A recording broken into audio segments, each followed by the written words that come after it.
சின்ன வயதில் பெரிய சாதனை வியப்பூட்டும் ஜெய்மித்ரா வாசகத்தின் அசாத்திய திறமைகள். திருமதி மதிவதனி, இப்போ வந்து ஒரு ஹெல்த்தியான ஒரு குழந்தை வளரணும்னா நீங்க கொடுக்குற டிப்ஸ் என்னவா இருக்கும்? நான் கொடுக்குற டிப்ஸ் தயவு செஞ்சு பிள்ளைங்களை சீக்கிரம் தூங்க வைங்க. அது ரொம்ப ரொம்ப ரொம்ப முக்கியமானது. ஒரு 10 மணிக்குள்ளே பிள்ளைங்க தூங்கினா ஒன்றாவது அவங்க மெமரி பவர் இன்க்ரீஸ் ஆகும். ரெண்டாவது அவங்க தூங்க தூங்க அவங்க வளர்ச்சிக்கு ரொம்ப நல்லது. அவங்க உடம்பு ஹைட்டாக இருக்கட்டும், அவங்க உடல் உறுப்புகளே வந்து நல்லா இருக்கும். 7 மணிக்கு முன்னாடி நீங்கள் சாப்பிட, அதாவது சூரியன் வந்து மறையது முன்னாடி நீங்கள் சாப்பிட்றணும். இல்லைன்னா தைராய்டு பிரச்சனை கண்டிப்பாக ஃப்யூச்சரில் பின்காலத்துக்கு வந்து தைராய்டு பிரச்சனை கண்டிப்பாக வரும். சூரியன் மறையது முன்னாடி கண்டிப்பாக. அது ஃபஸ்ட்டு. சாப்பாடு டைம் மேனேஜ்மெண்ட் பண்ணுங்க. நம்ம சாப்பிடும்போது பிள்ளைங்க சாப்பிடணும், அதை எதிர்பார்க்காதீங்க.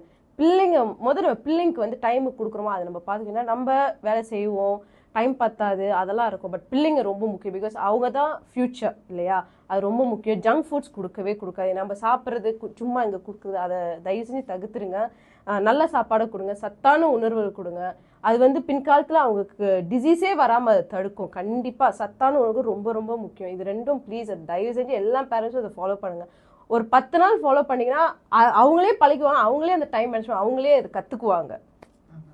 கண்ணுக்கு எதுவும் பயிற்சி இருக்கா? எப்படி அவங்க கண்ணை வச்சுக்கணும்?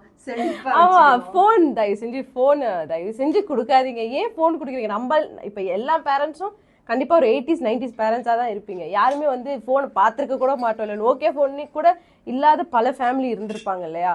அந்த மாதிரி ஃபேமிலி இருக்கிறவங்க ஏன் இப்போ நம்ம அந்த ஃபோனை நம்ம பார்க்குறோம் அதோட நிப்பாட்டுறது இல்லாமல் பிள்ளைங்களுக்கு கொடுத்து அவங்கள கெடுக்காதீங்க. இப்போ நாங்களே பார்த்தீங்கன்னா கார்ட்டூன்ஸ் கூட நாங்கள் என்ன பண்ணுவோம்னா ஸ்கூபி டூபி இல்லை டாம் அண்ட் ஜெரி, ஏன்னா அதை தான் பார்த்து நம்ம பழகு, நம்ம நல்லா தானே சந்தோஷமாக இருந்தோம். அவங்களுக்கும் அந்த மாதிரி பழக்கத்தை கொடுங்க தயவு செஞ்சு. இப்போ இருக்கிற ட்ரெண்டுக்கு மாதிரி அவங்க என்ன பண்ண போகிறாங்க? இந்த ஃபோனை பார்த்து அவங்க என்ன பண்ணுறாங்க? அதுலேயே மூழ்கி எத்தனையோ பிள்ளைங்க நான் பார்க்குறேன். அம்மா அப்பா ஃபோன் வச்சுருக்காங்க, பிள்ளைங்களும் ஃபோனை வச்சுக்கிட்டு இருக்காங்க. அப்போ ஃபேமிலியை எதுக்கு நீங்கள் உட்காடுறீங்க? ஒரு டைனிங்கில் உட்கார வந்து ஃபேமிலியாக உட்காந்து சாப்பிடுவோம். அது சாப்பாடு என்ன பாய்ச்ச விழுந்தா கூட தெரியாமல் அதை கூட எடுத்து சாப்பிட்ற ஃபேமிலி நான் என் கண்ணாலேயே நிறையா பார்த்துருக்கேன். ஸோ அதெல்லாம் தகுத்துருங்க. ஃபேமிலியோடு இருக்கிற நேரம் இட்ஸ் வெரி ப்ரெஷியஸ். ஏன்னா நாளைக்கு என்ன நடக்கும் நமக்கு தெரியாது. ஸோ அது அன்னன்னைக்கு நம்ம எப்படி இருக்கோமோ சந்தோஷமாக ஃபேமிலியாக ஒத்துமையாக தயவுசெய்து ஃபோன் இல்லாமல் இருங்க. அது ரொம்ப முக்கியம். ஜெய்மித்ரா தனிமங்களை மட்டும் சொல்லலை, கொடிகளை மட்டும் அடையாளம் கண்டு சொல்லலை. அவங்கள்ட்ட இன்னும் பல திறமைகள் இருக்கு. அது என்னென்ன? ஒரு 3.5 வயசுல இருந்தே நாங்கள் வந்து பியானோ போட ஆரம்பிச்சோம். அதுக்கு காரணம் வந்து எங்கள் அம்மா தான். இந்த பிள்ளையை வந்து சும்மாவே விடாத, அதுக்கு டேலண்ட் இருக்குது, நீ சும்மாவே இந்த ரெக்கார்ட்ஸை மட்டும் வச்சுட்டு வேண்டாம், காலத்துக்கும் அதுக்கு ஒன்று வேணும் அப்படின்னு 3.5 வயசுல நீ போட்டுரு. ஏன்னா நம்ம ஒரு இந்தியா எடுத்துக்கும் போது வந்து அங்கே சீக்கிரமாகவே எல்லாமே பழகுவாங்க. ஸோ அதனால நான் வந்து பியானோ போட்டேன். அவங்க வந்து யாருன்னா என்னோட வயலினோட மாஸ்டர் தான் அவங்க. ஸோ அவங்ககிட்ட போய் கேட்டபோது அவங்க சொன்னாங்க, அந்த பிள்ளைக்கு எழுத படிக்க தெரியுமான்னு கேட்டாங்க.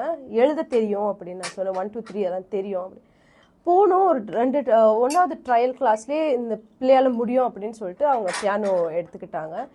அதே மாதிரி நாங்கள் செஸ்ஸுக்கும் போய் பார்த்தோம். ஒரு 3.5 வயசில் செஸ்ஸு வந்து இந்த பிள்ளை ரொம்ப சின்னதாக இருக்குன்னு எடுத்துக்கவே மாட்டேன்ட்டாங்க. ஸோ ஒரு 5 வயசு அதாவது அடுத்த வருஷம் வந்து செஸ்ஸுக்கு இன்ட்ரடியூஸ் பண்ணலான்ட்டு இருக்கோம். எப்படி எல்லாத்தையும் தாங்குறாங்க அவங்க? ஏன்னா அந்த குழந்தைக்கு வந்து ஒரு ஓய்வு தேவை. ஆமா, ஏன்னா இந்த காலத்துல வந்து உங்களுக்கு எல்லாரும் தெரியும், எல்லாரும் ஃபோன் கொடுக்குறாங்க. அந்த தப்பு நாங்க பண்ணல.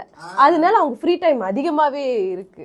அவங்க அதை வந்து மேனேஜ் பண்ணிக்கிறாங்க. ஆமா, அந்த பியானோ கத்துக்கிட்டு டெய்லி ஒரு 1/2 மணி நேரம் கண்டிப்பா அதை நான் வந்து ஒதுக்கி நீ பியானோ கத்துக்கணும். அது அவங்க விரும்பி தான் அதை. ஆமா ஆமா ஆமா, எங்கேயுமே கட்டாயப்படுத்த மாட்டேன். இல்ல அது தெரியும். ஓகே, சாப்பிட போறதுக்கு முன்னாடி பியானோ வாசிச்சுட்டு நம்ம சாப்பிட போகணும். ஸோ அவங்களுக்கு தெரியும் அவங்க டைம் டேபிள். நான் வந்து ஹாஸ்டல்ல வளர்ந்தேன். ஸோ எனக்கு அந்த டைம் வந்து எப்படி அந்த டைம் அட்ஜஸ்ட் பண்ணுறது எனக்கு தெரியும். அதே தான் என் பிள்ளைங்களுக்கும், நான் 2 குழந்தைங்களுக்கும் அந்த டைம் தான். இத்தனை மணிக்கு சாப்பிடும், இத்தனை மணிக்கு தூங்கணும், இத்தனை மணிக்கு இது அப்படின்னு. ஸோ அவங்கள அதை அதுவும் அட்ஜஸ்ட் பண்ணிட்டு அவங்க இருக்காங்க. நீங்க சொன்னீங்க பிள்ளை கையில போன்லாம் கொடுக்க மாட்டாங்க. ஆமா, நம்ம இப்ப பரவலா பாக்குற ஒரு விஷயம் வந்து பிள்ளைங்க போன் இருந்தா தான் சாப்பிடுறாங்க. ஆமா, உங்க பிள்ளை அப்படி இல்ல இல்லையா? இல்ல எங்க அம்மா வந்து ஒண்ணு கதை சொல்லுவோம், இல்ல சைக்கிள் ஓட்டுங்க. எப்படி நம்ம இருந்தோமோ அதே மாதிரி ஒண்ணு கதை சொல்லுவோம், இல்ல சைக்கிள் ஓட்டுங்க, நான் சாப்பாடுங்க. போனே வேண்டாம், போனே கூடாது அந்த ஒரு இது கொண்டு. ஏன்னா அதுலயே மூழ்கி போய் கண்ணாடியை போட்டுருவாங்க. ஒண்ணு கண்ணுக்கு கெடுதல். அதை தவிர வேற எதுக்கும் போக மாட்டாங்க. இப்ப சாப்பாடுக்கு நான் நிறைய பாக்குறேன், அந்த சாப்பாடு வாய்க்குள்ளேயே தான் இருக்கு, தொண்டைக்குள்ள கூட அப்புறம் எங்க அது வயிற்றுக்குள்ள போய் சேருது. ஓகே, ஜெயமித்ராவை வந்து நீங்க இந்த பயிற்சி எல்லாம் கொடுக்கறது ஒரு கஷ்டமே இல்ல உங்களுக்கு? இல்ல இல்ல இல்ல, நீங்களுமே அவங்க கூட சேர்ந்து நீங்க? ஆமா, அது டெய்லி எனக்கு அது ஒரு டைம் டேபிள். ஓகே, அவங்க கத்து கொடுத்துதான் தூங்கணும் அப்படின்னு. இப்ப சில நேரத்துல நம்ம வெளியே போய் லேட்டா ஆனா கூட அந்த 5 flag கத்து கொடுக்குறது ஒரு flag அட்லீஸ்ட் அந்த 1 2 அது கண்டிப்பா அந்த அந்த டெய்லி ஆரம்பிச்சீங்க? இவங்க வந்து 1.5 வயசு இருக்கும். அப்ப பேச்சே ஒண்ணு வரல, அம்மா அப்பான்னு சொல்ல. அந்த டைம் தான் அந்த நீ ஃபிளாக பாயிண்ட் பண்ணேன்னு கத்து கொடுத்தது. அப்படி கத்து கொடுத்தா. ஏன்னா எங்க அம்மா எப்பவுமே சொல்லுவாங்க, நீ இந்த வயசுல போடு, எது இருந்தாலும் நீ சீக்கிரமா ஸ்டார்ட் பண்ண. அவங்களுக்கு சின்ன வயசா இருக்கும்போது ரொம்ப சீக்கிரம் ஏறும் மண்டையில அப்படின்னு. என்னன்னா பாருங்க, நம்ம என்ன பேசுறோங்கிறது இல்ல, அவங்களுக்கு இதோட வேல்யூ தெரியுமான்னு கூட தெரியல. அவங்க அசால்ட்டா அத பண்ணிக்கிட்டு இதெல்லாம் வச்சு ஜாலியா ஒரு விளையாட்டு பொருள் மாதிரி வச்சு. ஆனா ஒரு வயசு வரும் பொழுது நிச்சயமா ஜெயமித்ராக்கு தெரியும் நம்ம வந்து 4 வயசுலயே இத்தனை சாதனைகள் படைச்சிருக்கோம் அப்படின்ட்டு. ஆனா என்ன இன்னொரு விஷயம்னாக்கா, இன்னும் சொச்ச வயசுல இவங்க எத்தனை சாதனைகள் பண்ண போறாங்கன்ட்டு நமக்கே ஒரு எதிர்பார்ப்பு. இந்தியர்களின் இதய குரல் மக்களோசை.